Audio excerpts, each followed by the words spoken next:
How's everybody doing? My name is Matthew, and today I'm going to talk about this one topic that is deeply, deeply personal to me, and definitely deeply personal to people who's watching this video right now. Sports. How the mighty have fallen. Sports is an old thing dating back to the ancient times. It was an expression of the human body, how capable you were, how disciplined you were, how full of life you were, and today reduced to just business, marketing optics, and a bunch of other stuff. Let's go. So the first chapter, let me tell you some more about my own journey in sports. I'm a basketball player. I've been playing basketball since I was 13 years old, but I think I started earlier. What made me fall in love with the game was absolutely the guy we do not have anymore, and his name is Kobe Bryant. Kobe Bryant was one of the most legendary people on planet Earth. Nobody had his work ethic, nobody obsessed about the game like he did, nobody had a supporter like he had with his wife, and a bunch of other stuff. But the thing with Kobe, after he passed, people loved giving him flowers, people loved to talk great about him, but the reality is during his career he was very hated. People didn't understand him, just like Michael Jordan. People did not understand the work ethic, did not understand how much life he had himself. They compared him to other people over and over again. Was he better than Michael Jordan? Was he better than, LeBron? Always. But Kobe never had his own flowers. It was an uphill battle for him, and he didn't care about none of that. None of that. That's why he invented the Mamba mentality. It would just happen on the spot. And the Mamba mentality was real. It was very real. Once he turned that switch on the court, it was game time. It was over.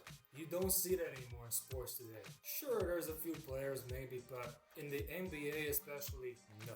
There's nobody. There's not a single player that's like Kobe today. And I'm not talking about the fadeaway. I'm not talking about the mid-range. I'm not talking about the triple threat.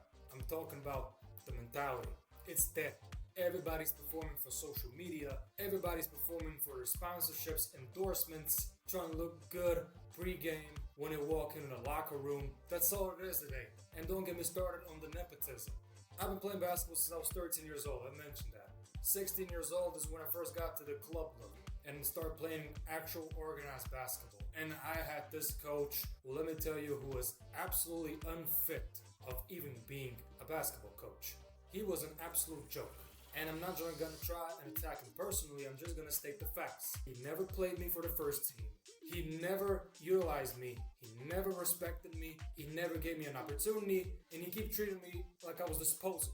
I remember every single Friday when all my teammates came back home from work, from college, from studies, from school, 15 players on the court, we were playing full court, and every time the coach was explaining the plays, setting a down screen, running a big man game, roll game, whatever, pick and roll, I was always sidelined.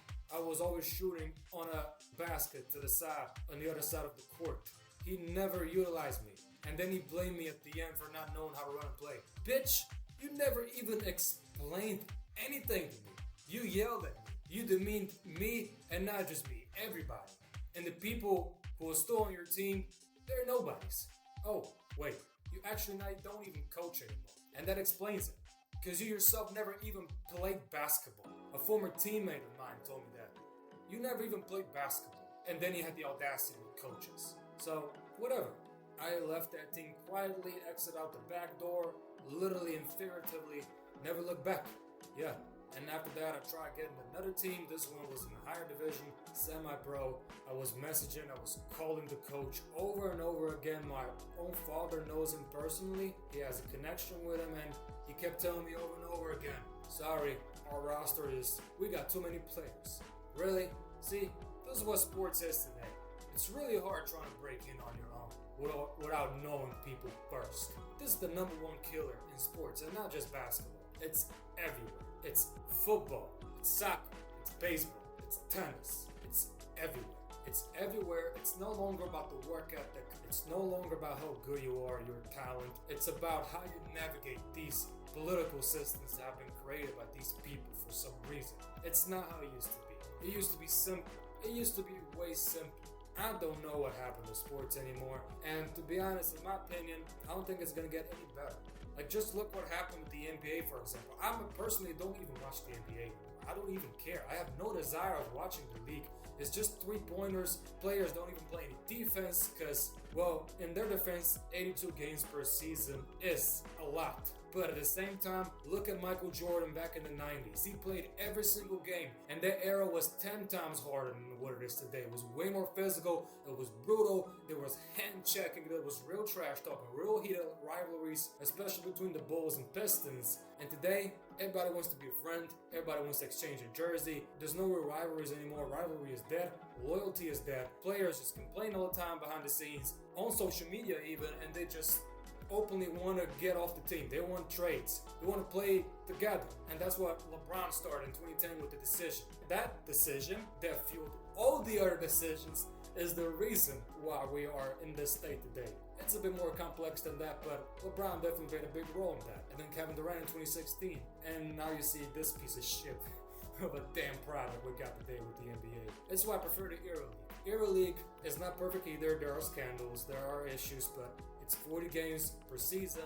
Every game matters, and the intensity, the crowds are the best in the world. Go watch any Panathinaikos game, go watch any Real Madrid game, go watch any Žalgiris game. The energy is infectious.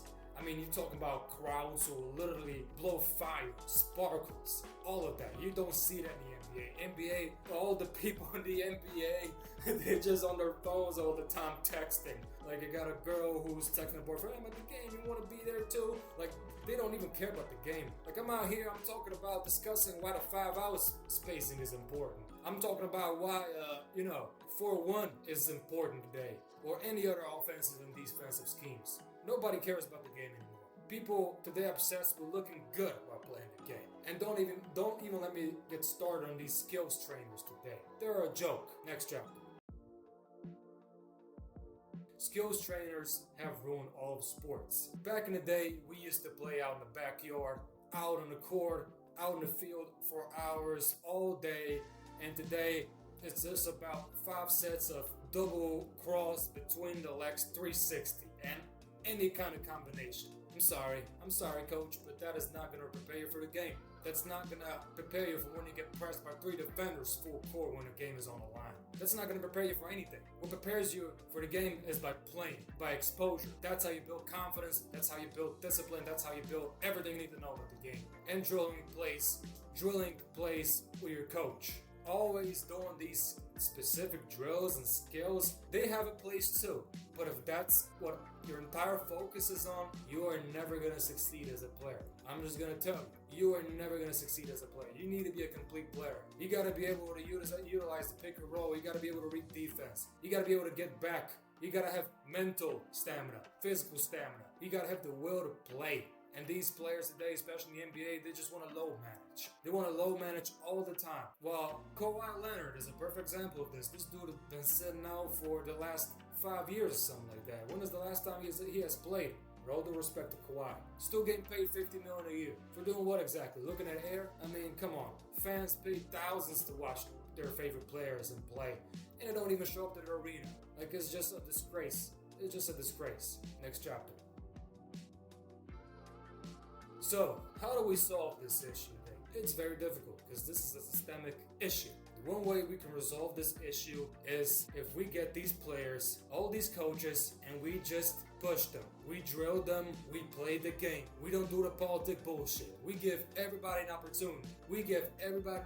Doesn't matter. Get rid of hierarchy. Hierarchy destroys sports. This is what Europe does so well with basketball. And that's something that America is struggling so much, especially the AAU. AAU has destroyed basketball. Even Kobe Bryant himself talked about how detrimental AAU is to development. Ball is life, overtime elite. These agencies here, these sports agencies, have just sucked the life out of the sport. It's all highlight reel, how certain dunks are more important than making a perfect pass so that your big man can get an easy bucket down low.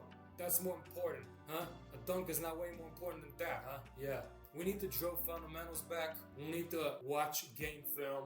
We need to fall in love with the game again. Because right now, I feel like nobody's in love with their game anymore. Everybody's in love with how they look good while playing the game. Leave a comment down below. Tell me about your experiences in sports. I want to hear it. I want to hear everything, and you're more than welcome to tell me everything about yourself and what you went through, because me, personally, I went through a lot in basketball. I've never had a real opportunity, and I'm fighting for my career. I really am. I don't really worry about it, but I'm fighting for this career, and I'm trying to finish something that I've started since I was 13 years old. I've given so much to the sport, and if I give up now, it will feel like throwing half of my life away. So leave a comment down below. I'll be interested to hear from y'all. Have a good one.